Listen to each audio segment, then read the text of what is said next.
冬は歩いてしか行けない秘湯があると聞いてやってきました。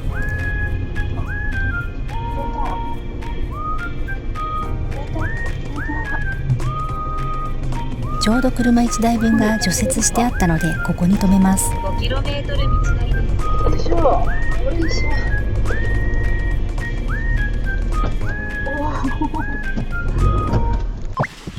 ちょっと見てくるわ、いけそうか。よいしょ。うわ、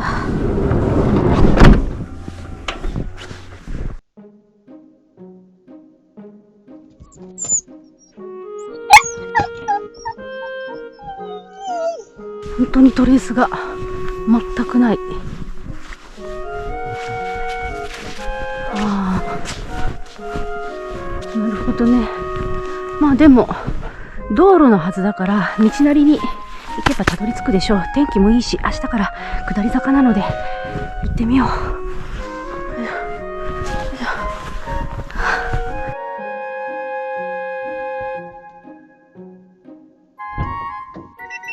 車に戻って地図アプリを確認したら県外になっていたので電波が届く場所まで一旦移動することにしたんですが、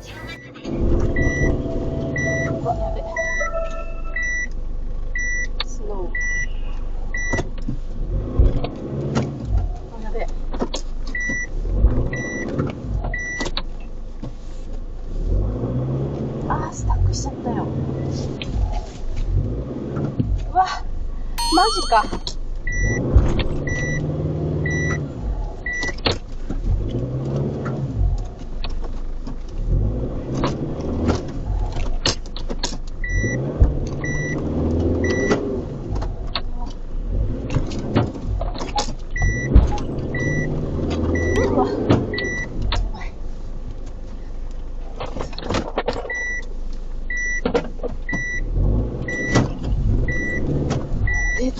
やばいなこれ。スタックしちゃうか。ちょっと考えものだなこれ。よいしょ、よいしょ。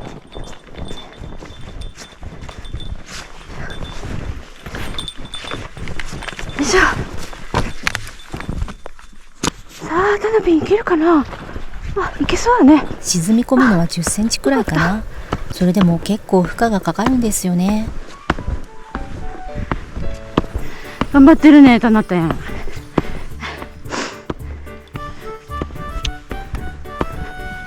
頑張れ頑張れ。今日は疲れるぞ。往復10キロ。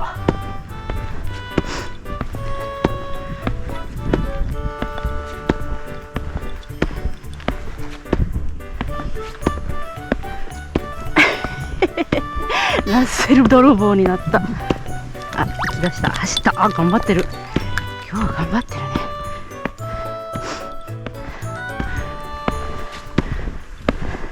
あー、誰もいないの気持ちいい。い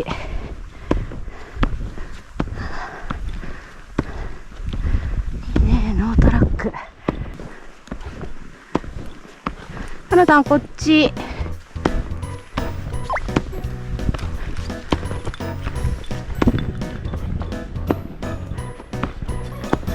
頑張るね、今日は。これぐらいの深さだったらいいんだな。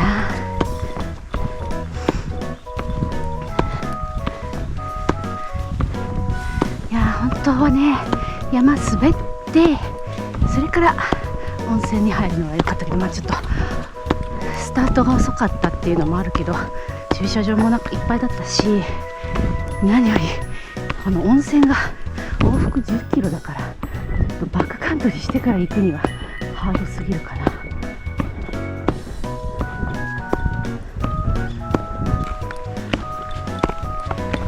体力つくね、タナタン。タナピーは持久力がないから、これでしっかり持久力つけてホタテから逃げ切ってね、そしたらもうキャインキャイン言わなくて済むんだろうから。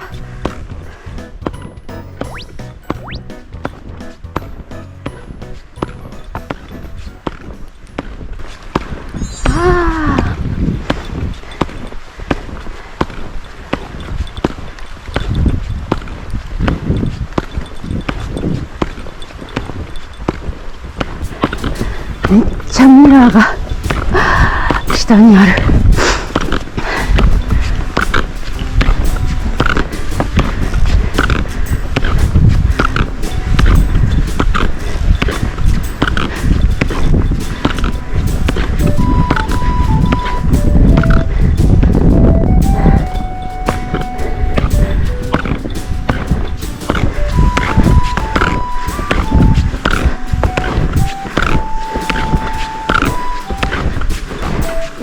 暑い、これはやばいぐらい暑いな。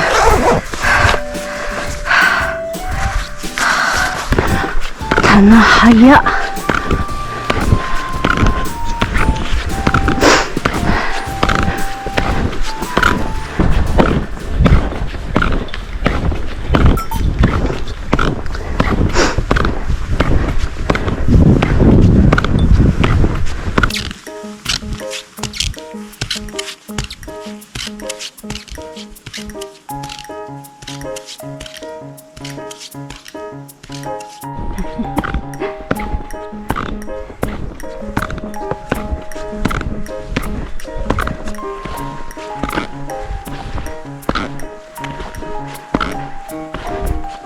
うっすらトレース跡があるね。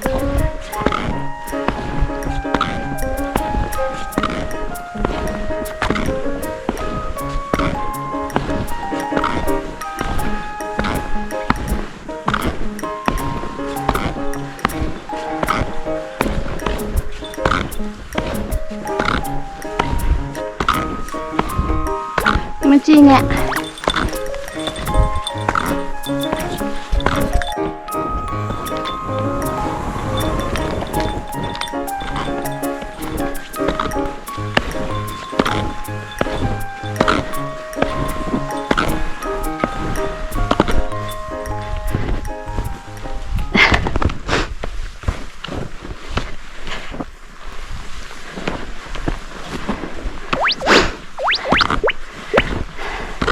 体調余裕ですな。あ、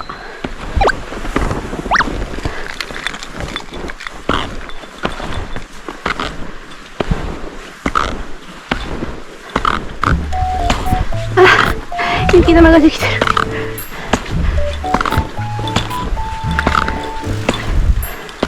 あなた右の方行ってよ。危ないから。こっちが悪いから。雪玉がいっぱいついちゃったね。うん、通るよ。大丈夫？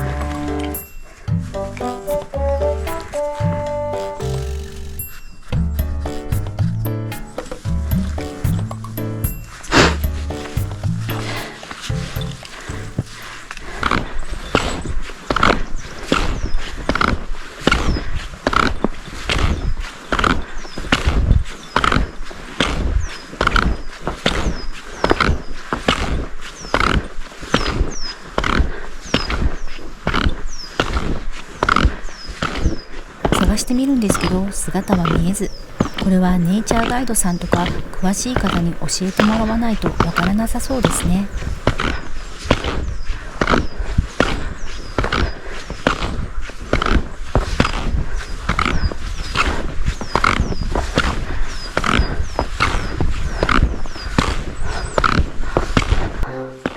野生動物の足跡が全然ないね。そういえば。まあこうやっていきなり熊の足跡なんか現れたらもう引き返しちゃうけど速攻。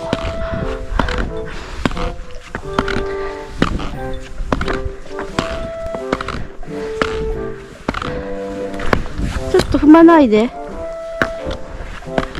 疲れてくると私の後をついて歩いてうまく調整してるようです。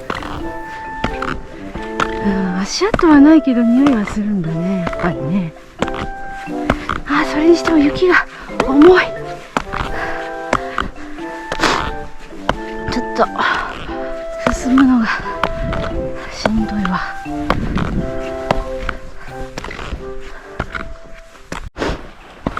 あ、野生動物の足跡だ。なんだろうね。なんだろう。これは何でしょう。うささんかな。まだ落ちるよ。さあな。こっちこっち。こ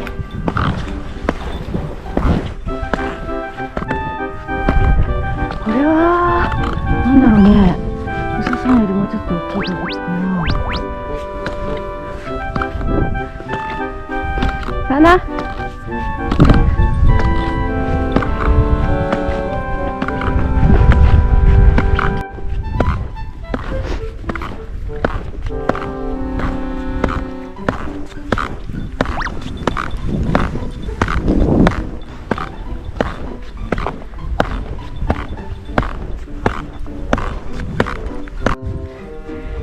これはもしや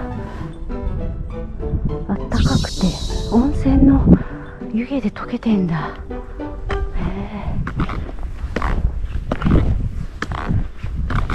川北温泉まであと1キロ。あと1キロのとこまで来た。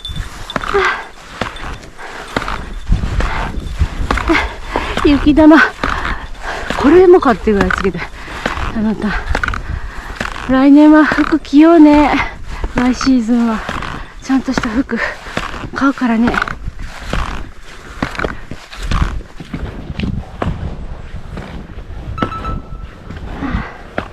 まだだな。あ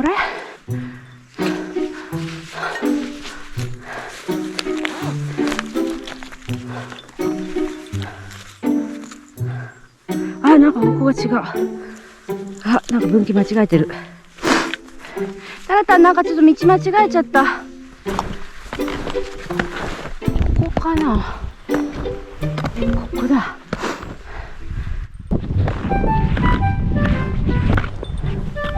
もう少しだ。頑張れ。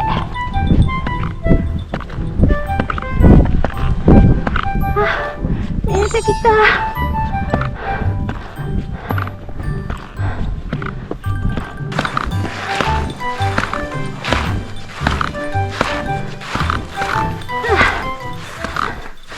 たどり着いた。ちょっと、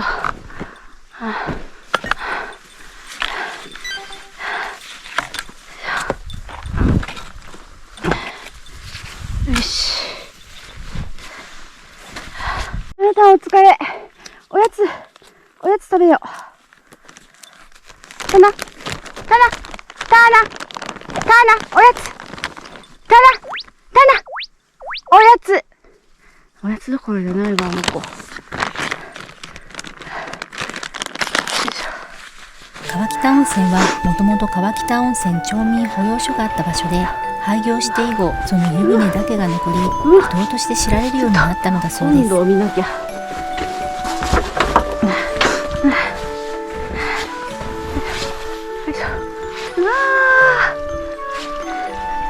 これね、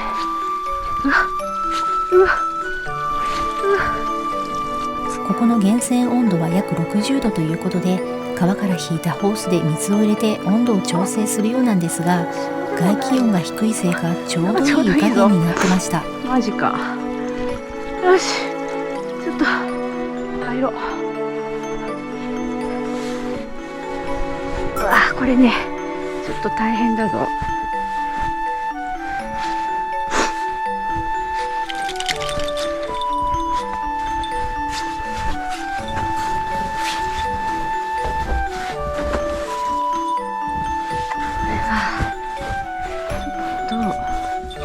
脱衣所があるのはありがたいんですけど、雪が深いので浴槽の縁で着替えることにしました。こ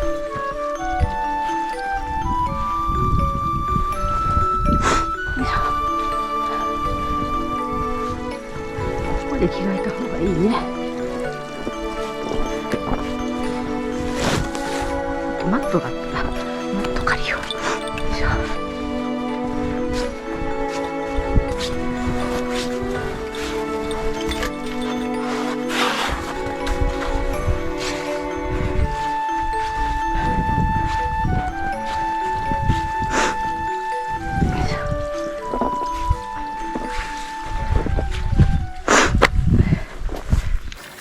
ではいただきます。おお、わ、深いな。あったかめっちゃいい温度やん。何これ、最高なんだけど。野湯なのに調整なしでちょうどいい湯加減とかすごすぎません？カナ、あなた気持ちいいよ。温泉気持ちいいですよ。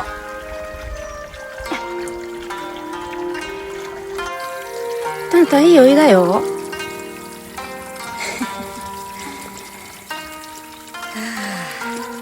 ほんといいお湯だわ。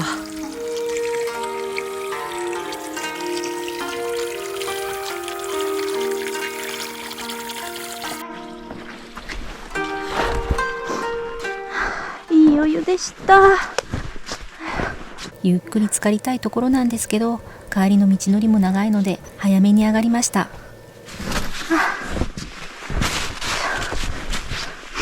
さあ、タナどこ行った？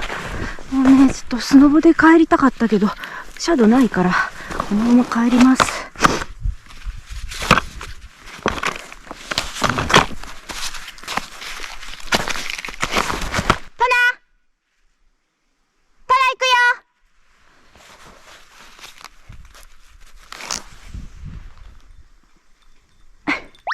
パトロールしてたの。なんか吠えてたけど、野生動物いた？捕まえないでね、もう。よし、帰れば。タナ引っ張って。タナ帰り。タナ行くよ。行くよ。行くよ。よし。待ってよ。これで引っ張ってもらえるかな。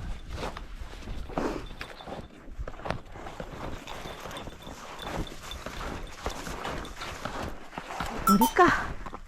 檻っぽいな。よし、行くよ。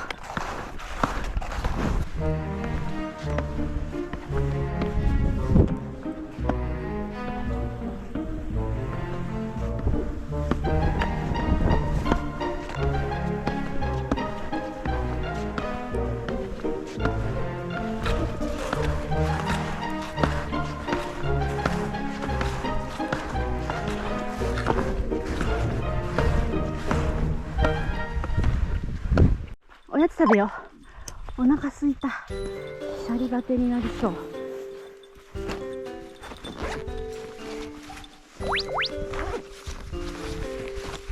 し。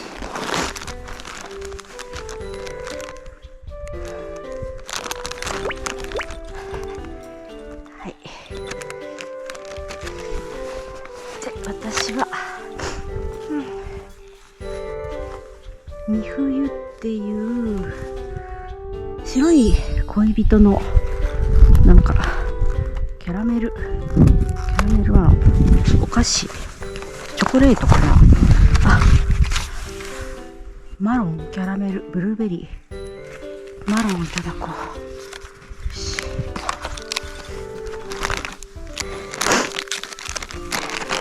だな。はい。なんかすんごい汚れてんじゃん。ホワイトチョコバー。うまい。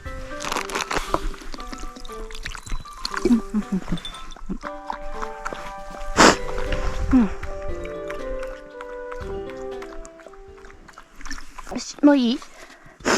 よし。よしこ。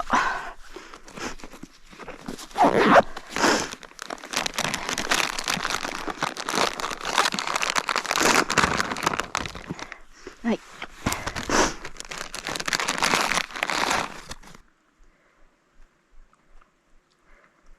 よしこ。よしこ。よしこ。もうノンストップで帰るぞ。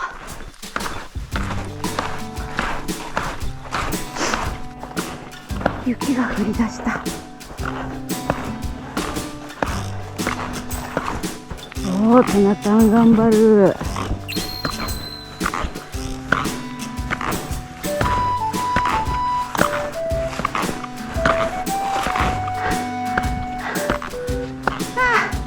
帰ってきた。タナタンお疲れ。お疲れお疲れ。10キロ結構あったね。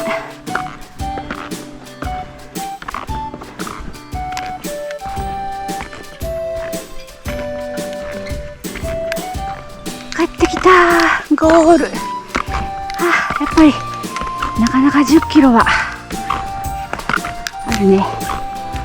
でも最高の温泉に入れましたね。トナタン、お疲れ。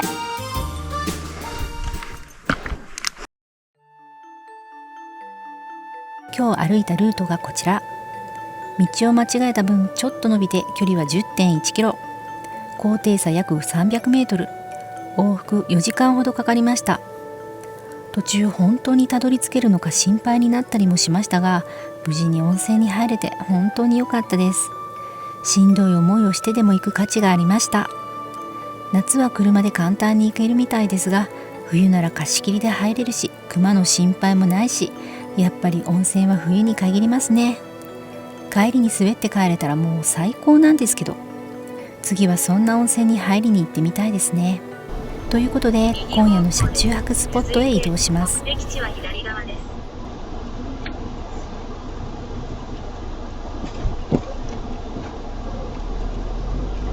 目的地は左側です。お疲れ様でした。この道の駅にはレストランが併設されていて、今日は疲れたのでそちらでいただくことにしました。トナタン、お疲れ様。鶏肉いっぱい入れといた。どうぞ。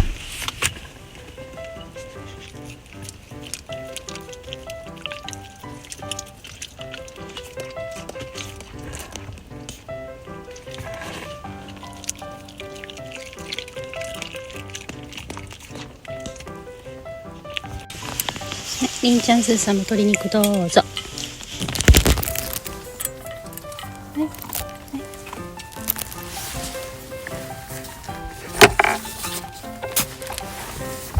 スーさん、いらない？カリカリか。りんちゃんもカリカリ。なんか最近やっぱり2人ともカリカリが好きみたい。まあいいけどね。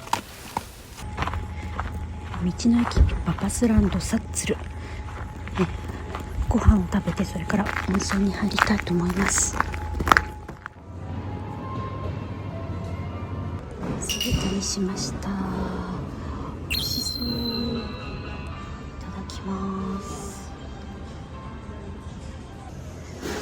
ごちそうさまでした。めっちゃ美味しかったです。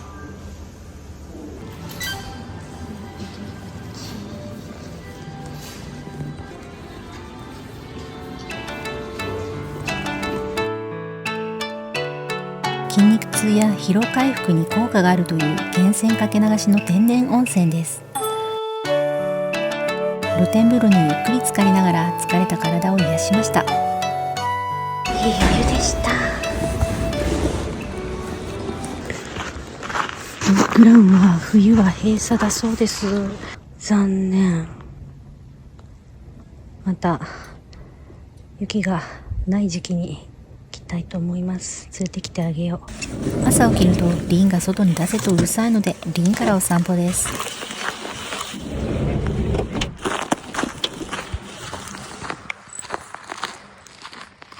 キャンピングカー専用駐車場があったとは知らず、たまたまそこに止めたけど、いやー、これ本当ありがたい道の駅だね。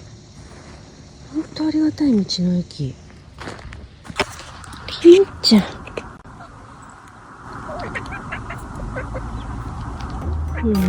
さ、カラス、あんな高いところのカラス捕まえれると思ってんの？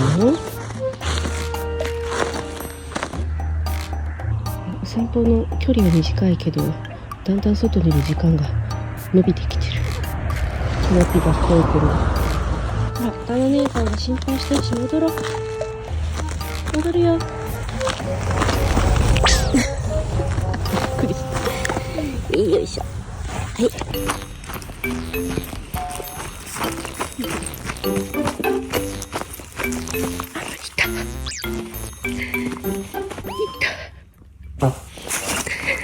すごいね。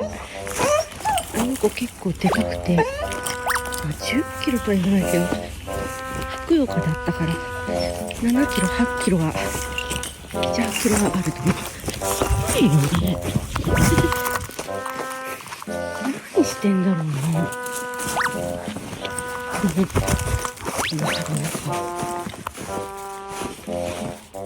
すごいよ。餌もらってるわ。ということはやっぱり野良にゃんこなんだ。すごい。次に向かったのは上の子池。こちらも夏は車で近くまで行けるけど、冬は歩いてしか行けないということで、お散歩がてらタナと行ってきました。ひひんひひん。なんとか去年のやつが切れました。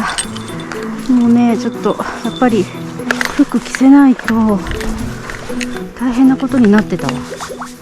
ちょっと次のシーズンの早めに買おう。このウェアも実は一回ちっちゃくってパツンパツンだったから弾けちゃったんだよね。それでもうダメかなと思ったけど、まあもう弾けたら弾けたでもそれからはもうしょうがないけど、とりあえずそれでこう返却がいらっしゃるようなので、その方とすれ違うまではちょっとリードつけて歩きます。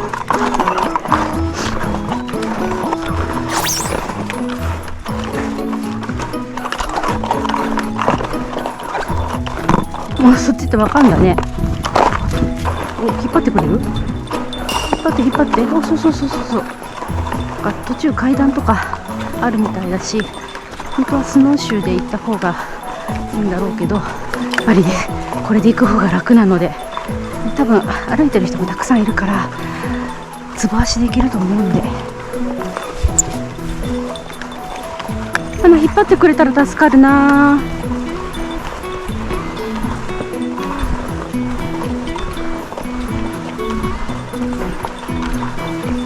お、なんか左の方に道が。はい、行って。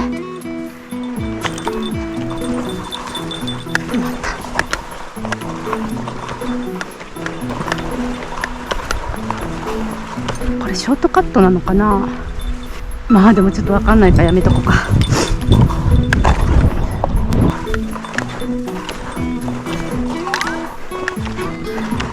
それは野生動物の足跡かな。こっち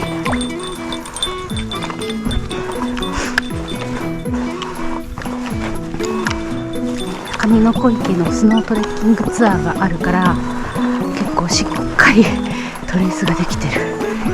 昨日、おととい天気良かったし、多分たくさんの人が入ったと思う。引っ張って。そうだ。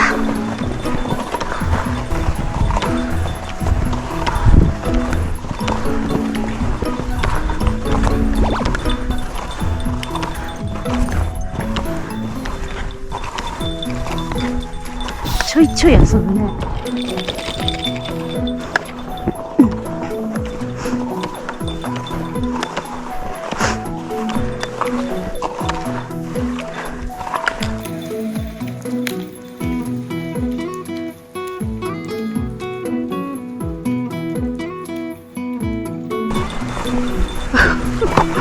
引っ張って。いっぱい鳴いてるね。なんか鳥の姿は見えるけど、何の鳥かわかんない。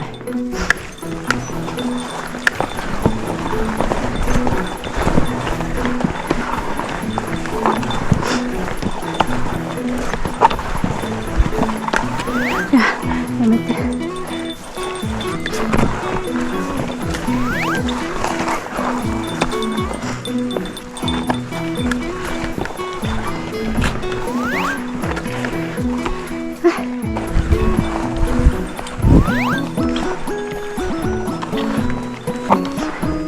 先人の方がおられた。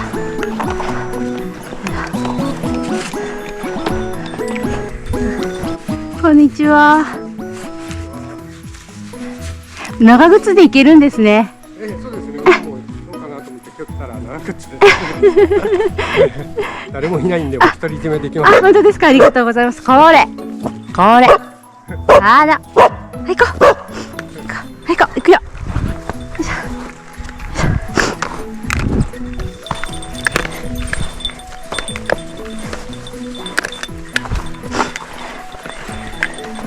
話してあげようかと思ったけど、でもやっぱり後からまた人が来るかもしれないしな、ここはやめとこう、つないどこう。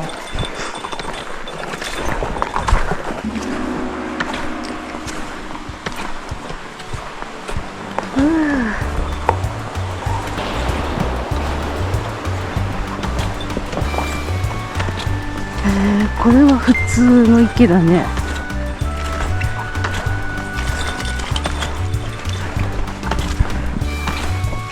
あ、青い。ここだけ青い。あー、ほんとだ。不思議。ここだけ青いよ。でも動画でするとちょっと分かりづらいか。肉眼では青いんだけど、動画だとちょっと分かりづらいかも。あー、これが階段ね、例の。シャドウきついか、ちょっときついかな。入ってみよう。せっかく段差がないから。お、いける。あ、滑る。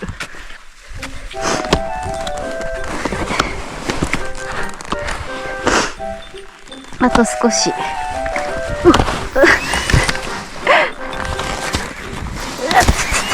脱ごう。よいしょ。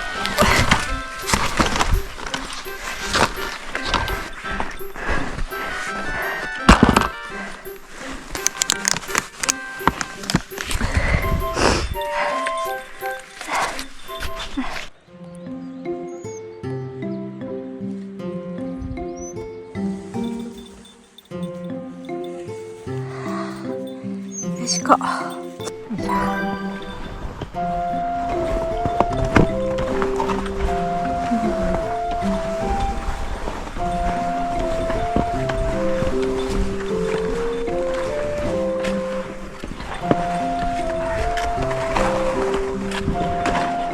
なんか向こうの方にも行ってるね。まあバードウォッチングとかそんなんで行ってるのかも。戻りましょう。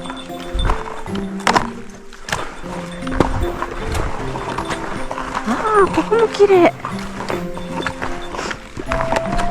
ああ、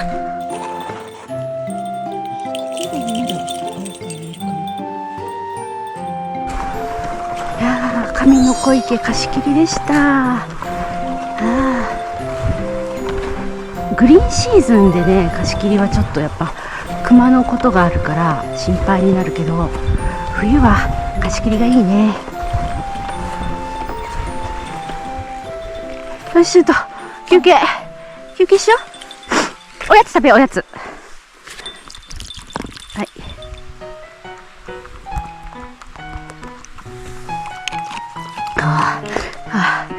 水で正解。はい、今日は北海道限定白いブラックサンダー。これ母ちゃんのなんだ。ちょっと待って。よし、これ全部あげよう。はい、どうぞ。いただきます。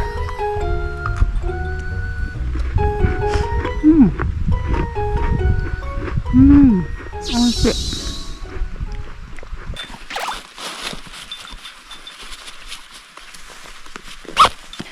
いやー、しかし昨日のこと考えると早かったね、到着。あっという間でした。さあ、じゃあもう帰りもささっと帰って温泉行こう。タメタン行こ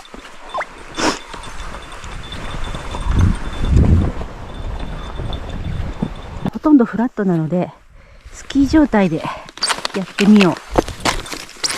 母ちゃんスキーは滑れませんが、フラットだからね、いけるんじゃね。行ってみよう。うわ、滑る。おー、あ、いけいけー。わー、楽ちー、楽ちー。よしこー、行こう行こう。うどー、わー、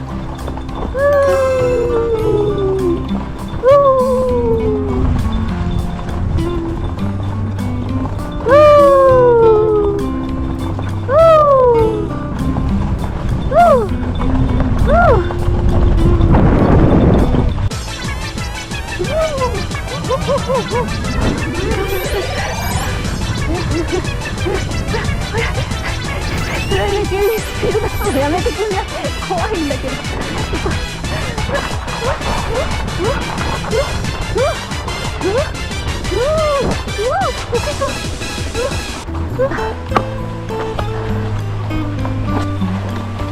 あー、戻ってきたよ。う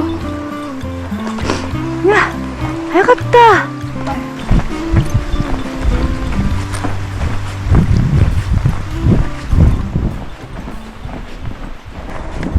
はい、到着。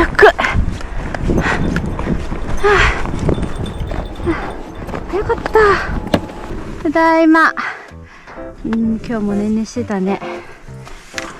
慣れないスキーでの登りはかなり苦労しましたが、それでも早く戻ってこれたと思います。やっぱりスプリットボードにして正解でした。やだじゃないの。ターナ戻ってきて。はいはい、次のスポット行くから。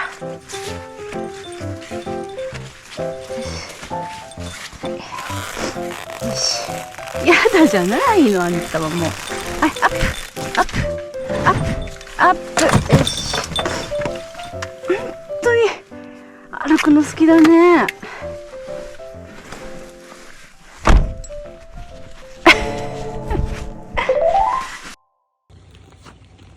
次に向かったのはアトサヌプリ。アイヌ語で裸の山を意味するこの山は約1700年前の噴火によってできました。明治初期から昭和30年代にかけて硫黄を採掘する鉱山として利用され、マッチや火薬の原料として需要が高まり、道東の産業が急速に発展していくきっかけになったようです。あれ、柵の手前に湯気が吹いてんだけど、行けるのかな、あそこまで。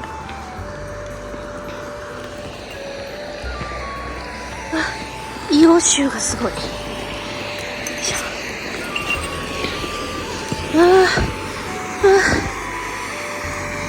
硫黄の匂いがする。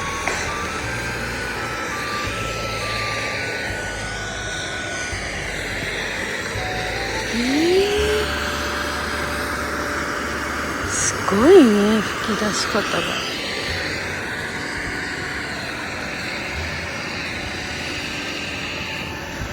硫黄の匂いが立ち込めてるんですが、これは硫化水素で大量に吸い込むと危険らしいので、早々に切り上げて戻りました。ただいま。ただいま。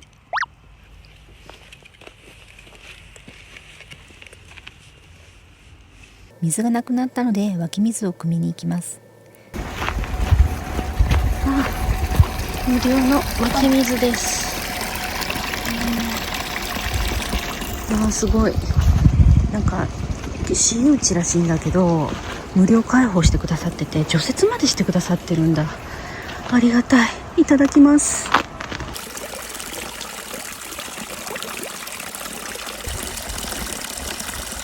見どころを調べてたら砂湯を見つけたので行ってみました。下見に来たら白鳥がいたのでタナを連れてこなくて正解でした。売店の方に犬には慣れてるよって言われたけど、どこかへ飛んで行ってしまったら写真を撮ってる方に申し訳ないですからね。砂湯はかなり深く掘らないと熱くならないっておっしゃってました。一人で掘って入る勇気はありません。足湯もありましたが、この後温泉に入るので今回は入りませんでした。川湯公衆浴場敷地へ向かいます。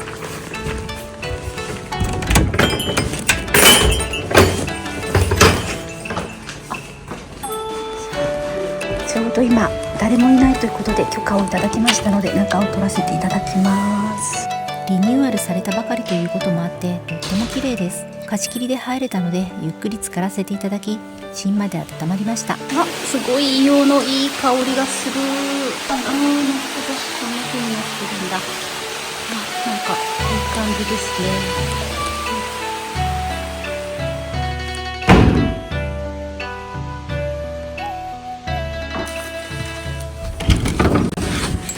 いいお湯でした。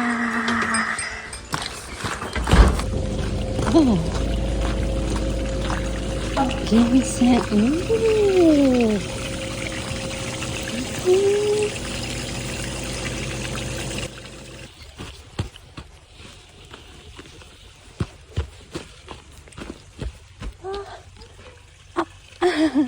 人がいた。あ、ちょうどいい。降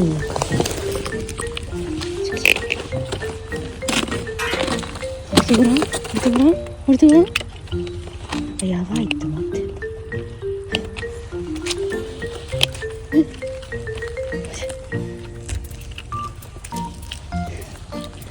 い、温泉田辺の足湯。あったかい。あったかくない？あー、ほんのりぬるいかな。これはほんのりあったかい。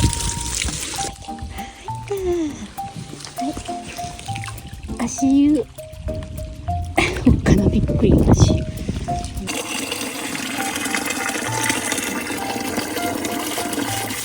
お、暑い。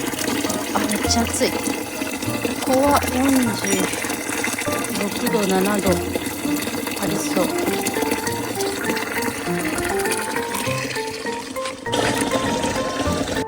今夜の車中泊スポットは道の駅摩周温泉。ここにも温泉があったんですね。と思ったら足湯のことでした。道の駅に入浴施設はないようです。この日の食事は冷蔵庫にあるもので軽く済ませ、早々に寝ました。大丈夫？あれ、風邪ひいたかもしれない。ちょっと病院に連れて行こうか。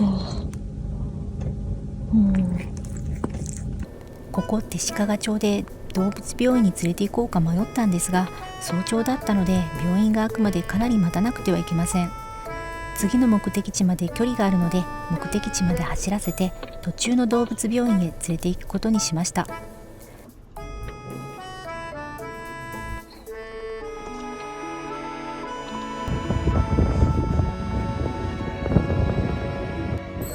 小和寒岳が見える絶景スポットでした。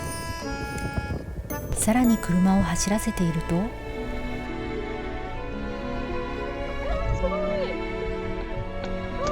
遠くに鹿の大群が現れました。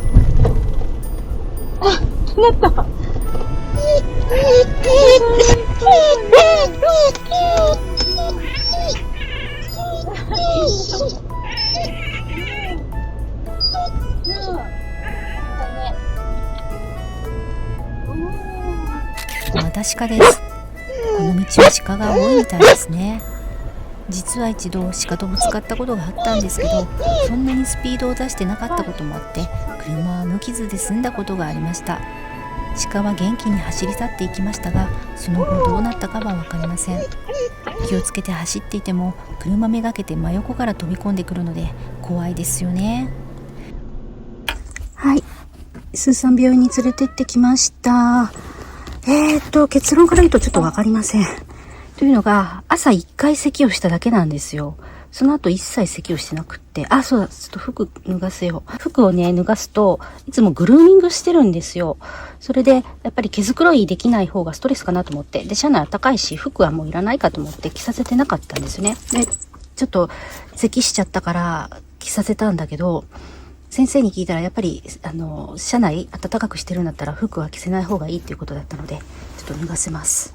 で、食欲もあって、元気だし、だけどやっぱり席は普通じゃないなと思って、先生に見せようと思って動画に撮ってたんですよ。あるとすごく先生も助かるっていうのを知ってるので、可能性としては風邪かアレルギーか、たまたまその時1回咳が出ただけかっていうことで、ちょっと様子を見ないとわからないということでした。体温を測ったら熱はなし、38度台で熱はなし、それからリンパも腫れてない。風邪の可能性を考えて注射を2本打ってくださいました。猫風邪だったらリンにも移る可能性があるっていうふうに言われました。一応ね、この後また移動しなきゃいけないということもあって、もし次に病院かかる時のためにっていうことで、今日の診療の内容を書いたものを封書でくださいました。次の病院に渡してねっていうことで封書でくださいました。はい、もうちょっと封してあるのでちょっと開けないですけども、はい。風邪だったりアレルギーだったりした場合には、これからどんどんひどくなっていくんだそうです。なのでちょっと様子を見るという感じですね。ね、ほらやっぱり服を脱がせるとすぐ毛づくろいするんですよ。移動中以外は常に FF ヒーターをつけて暖かい状態にしています。寝るときは若干温度は下げるけど、そうですね、ちょっとでも一回そうね、10度ちょっとぐらいになってた時あったかな、明け方。その時は外部の気温がだいぶ下がってる時だったので、そうですね、寝る時だけ服を着させてもいいかもしれないですね。とりあえずこれで様子を見てみようと思います。ということで次の目的地へ向けて走ってたんですが、眠くなってきたので仮眠を取ったら夕方になってました。お疲れ様でした。今日はここで車中泊します。ただいまの気温マイナス 6.8 度、結構冷え込んでるので今夜はマイナス10度を下回りそうです。散歩行ってきます。りんちゃんさ、もうスタンバってるけど今日はダメだよ、寒いし。あなた待ってなさいね。りんちゃんと待ってて、スーさんと待っててね。さっき見つけたんだけどドッグランがありました。ここでね連れせてあげよう。なんか閉めてもこの隙間から出そうなのでちょっとノリでやめとこう。いやこれ冬も開放してくださってありがたい限りです。でなんかだから地元の方が結構来てらっしゃるみたいで、人間屋の道もたくさんあるし、いいわ。今話したら言われたらいいんだけどりんちゃん、やっぱりりんたろうはタダネが気になるんだね。タダネが気になるみたい。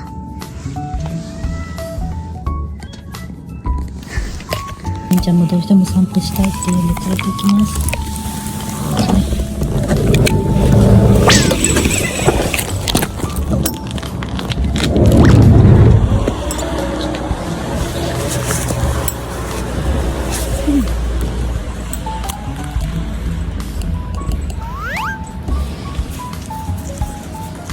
どこ行くの？そんな真っ暗なとこ行かないで。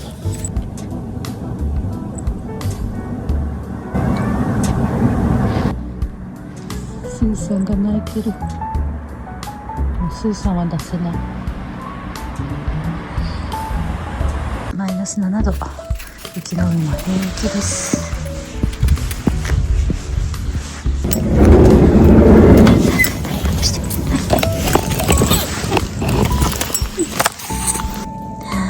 満足しましたか、りんちゃん。スーさん心配したね。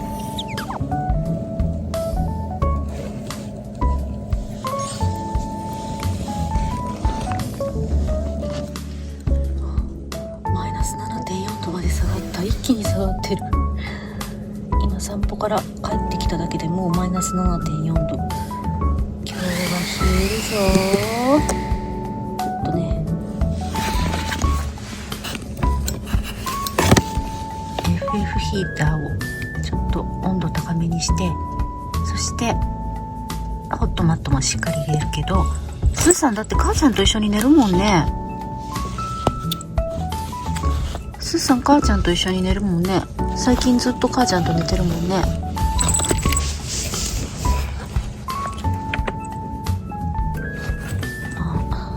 あったかい策をしっかり練っときます。おはようございます。朝の7時半。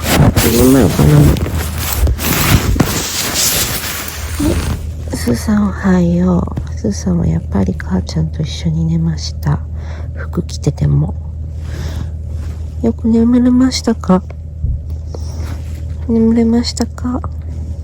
眠たいね。よし。起きよう。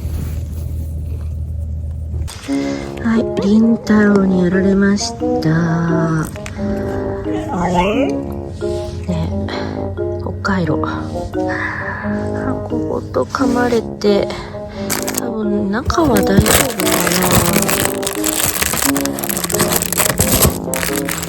かな。あったかい。噛まれた。ここね、歯型があるので。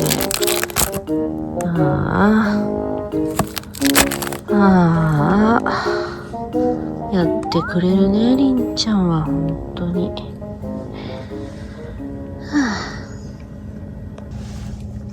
ただいまの気温はマイナス 0.5 度ってだいぶあったかい。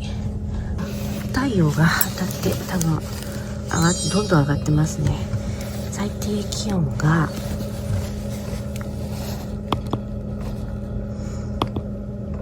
マイナス 13.6 度でも車内は17.1 度ということで、かなりあったかく過ごせたようです。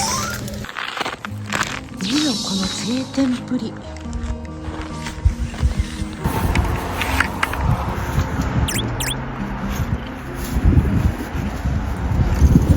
気持ちいいね。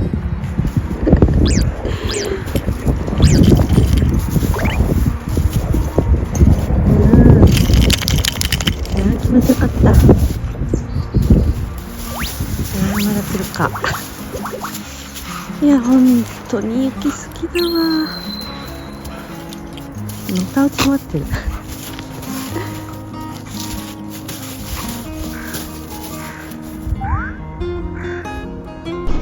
おじさん。